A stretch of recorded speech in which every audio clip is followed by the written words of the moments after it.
This gazebo was built in 1987 when Exit Glacier was less than 50 feet away. Today, there's nothing but green where ice once stood. Out here, another glacier still thunders into the sea. Today, we're exploring Seward and its tale of two glaciers. The toe of the glacier came all the way down this valley and was right here next to us.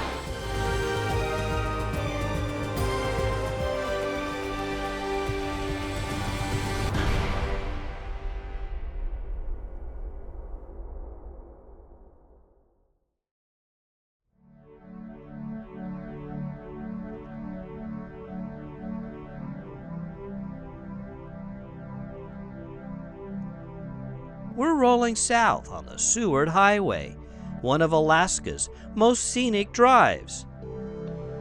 Turnagain Arm is usually filled with huge mountain views and perfect reflections, but today the low clouds are stealing the show.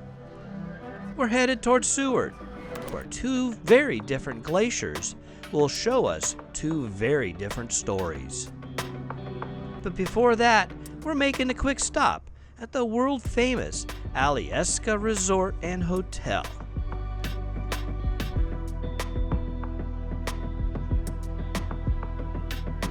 We had a few hours to kill, so we stopped here at the Aialik Ski Resort. And it's quite overcast this morning, a little bit of sprinkles and some rain and low clouds, so it's not worth the $43 per person to go up to the top today. Yesterday would have been awesome because it was perfectly clear. Yesterday would have been good, but that's how it goes here. Sometimes you get them and sometimes you don't. But it's a nice stop, and we're enjoying the lawnmower. No, the grounds are really nice.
Alrighty, good morning, y'all. We're on our way to Exit Glacier this morning. At least we're going to see what we can try to see, because I'm sure the glacier has receded. But right now, I'm seeing a lot of blue sky. So the rains might be over for the day. Oh, look at that. Yeah. Going over there. It might be a good day.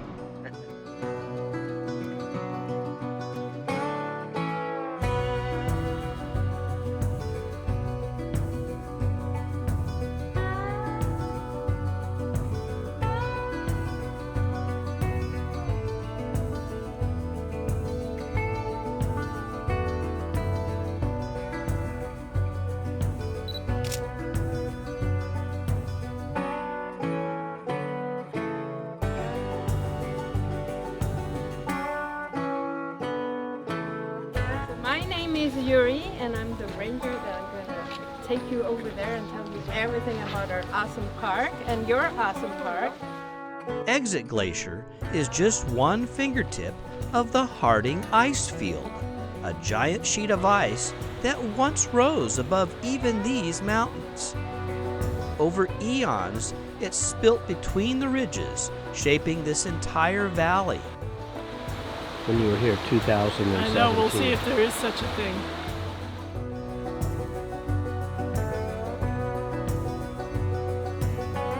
Now as we walk through the plants and trees that grew in its wake, it feels like moving through sacred ground left behind by something ancient and immense.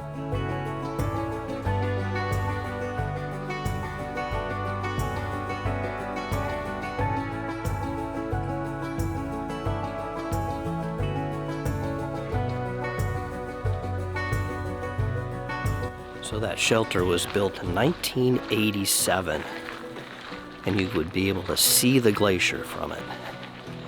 It's like it was right here.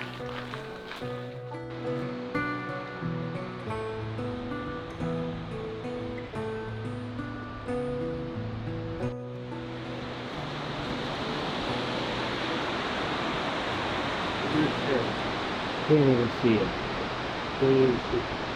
And they need to make another, up the top point. Sitka spruce, you're talking about Sitka spruce, Sitka right? spruce compared to blue Yeah. spruce, yeah. So, so it's a different species. So here, they're not as wide.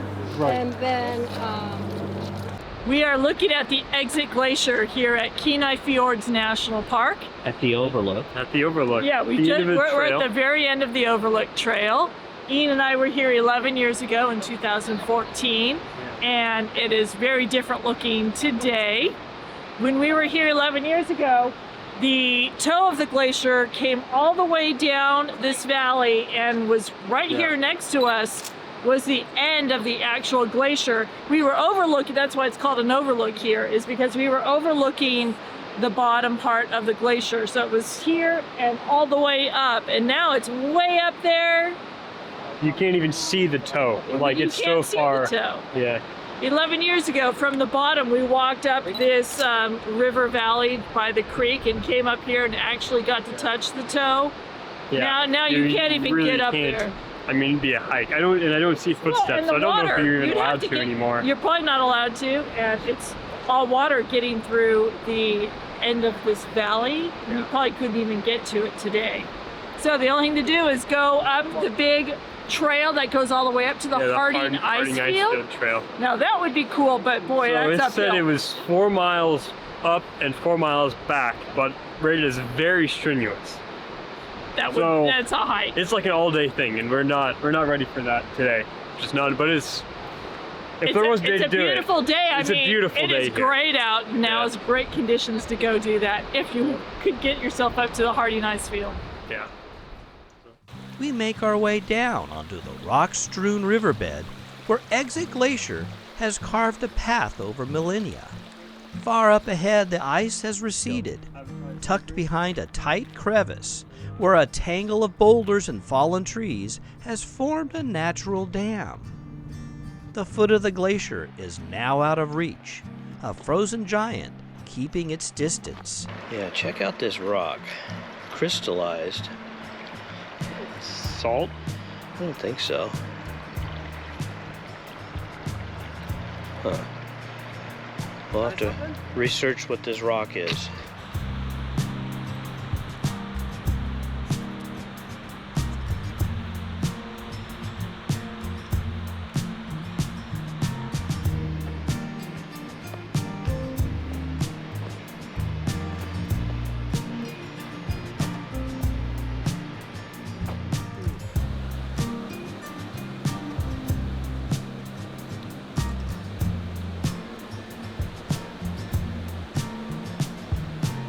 When we were here like 10 years ago, it's nowhere near the same point. It's definitely further up the mountain.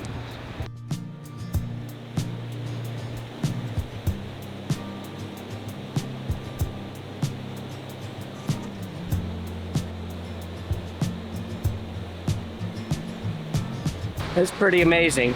Yeah. Even though it's receded so far, it's still spectacular. And the environment here with This the whole area The snow on the mountains and the blue sky. This is a perfect day. Yeah. Perfect day to be here. It's probably 65, but it's a little bit cool because of the wind. The ranger was talking about the wind coming off the ice from up there, and it flows down into here, so it's a little bit chilly because of the wind from but it's sunny, right? Today was beautiful. Yeah. It's so cool. This is my first glacier. I mean, we've seen glaciers from afar. Last year when we were in Glacier National Park, we saw a few glaciers way over there on the mountains. But this is my first glacier that I'm seeing. And this is what I came up here for, is to see some glaciers. And there's not much of this one left. It's called Exit Glacier because it's coming off of a parting ice field, which the ranger said was the largest in America. The largest in America, not North America, because there's one in Canada. There's one in Canada that's bigger, and we drove by it.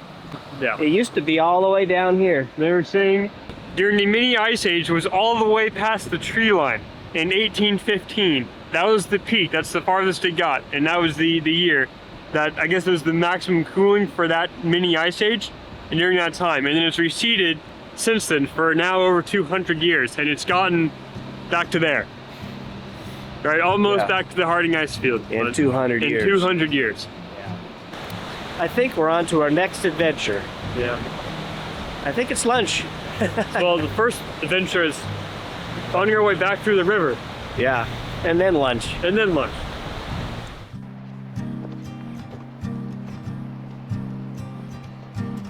After tracing the glacier's edge, we head back towards town, wandering along the streets, finding a nice place for lunch. And then, surprise, right here beneath our feet is the starting line of the legendary Iditarod Trail, where every year mushers and their dogs embark on one of the toughest races in the world.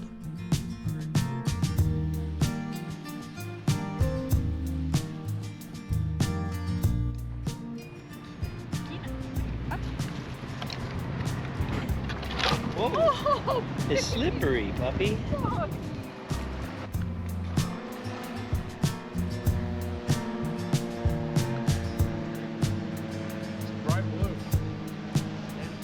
It's a cool water.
We drive out to a potential boondock spot we scouted earlier.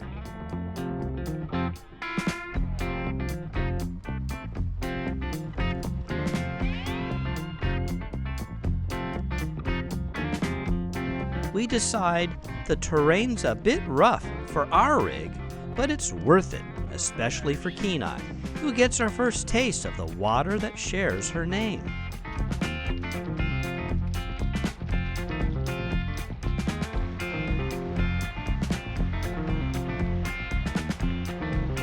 Need to shot this way, Dad.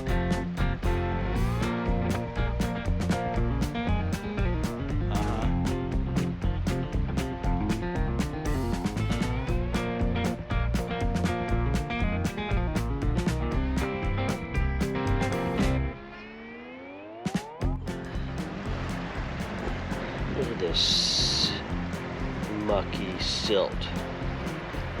It's really fine. Really fine.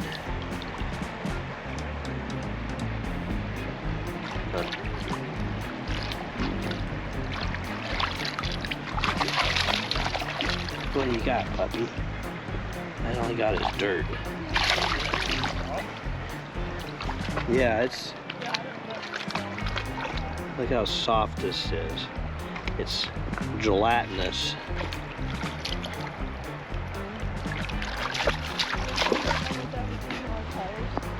I don't know. It would be rocky. There's rocks.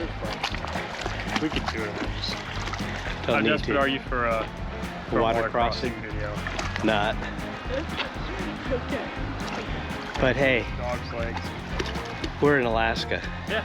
We are in Alaska. We're in Seward, Alaska. We're looking at snow-capped Kenai, mountains. Alaska. Yeah, on the Kenai Peninsula. Kenai Peninsula. And Kenai's in a river in Kenai. Yeah, dog. Isn't this great, puppy?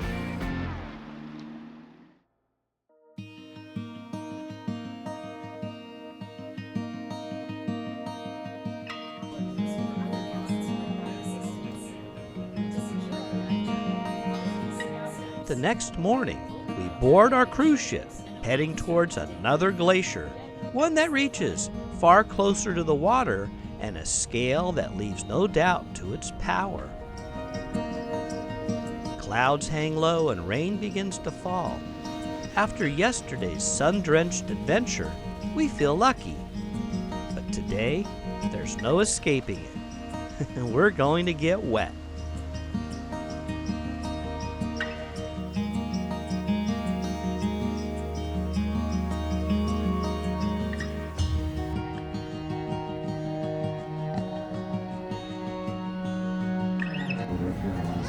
We're here.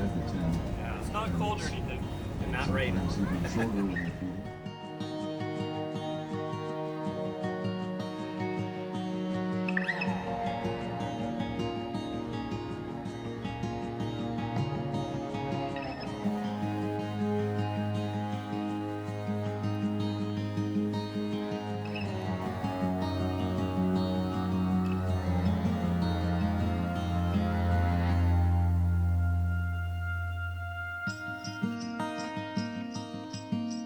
We drift into the cove where the Aialik Glacier meets the ocean. The ice creaks and groans around us.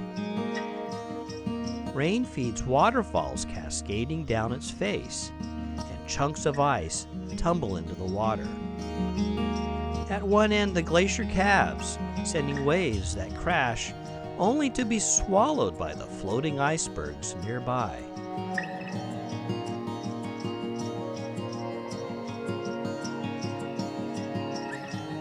Nature's power is on full display. We're here in the rain at an iceberg. Cool. Coolest thing we've done all day.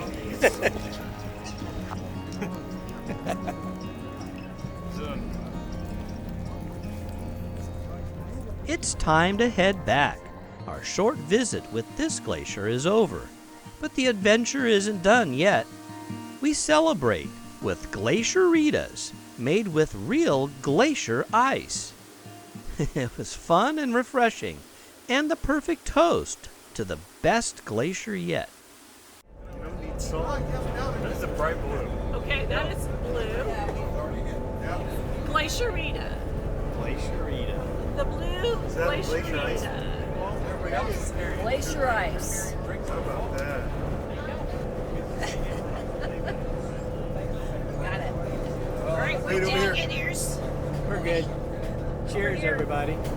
Over here, Kim. Yay, glacierita. Yay. Woo! Suddenly, alarms erupt on everyone's phone. A tsunami warning.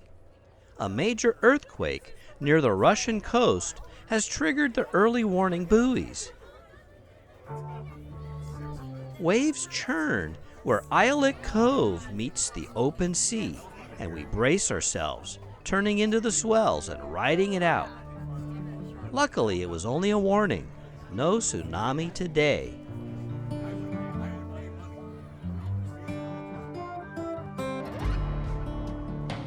We traced glacial till in Kenai Fjords National Park, standing before the dwindling foot of Exit Glacier, a stark reminder of a warming world.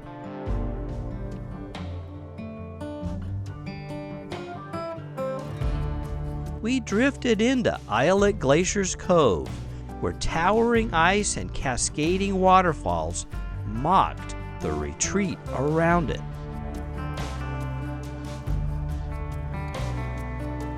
We wandered Seward's quiet streets and discovered its Iditarod roots. And Kenai was lucky to splash in a glacier-fed river that shares her name.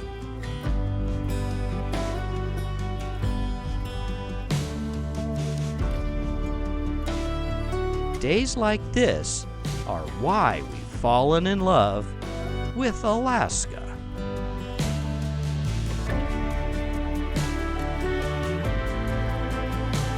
Thanks for watching.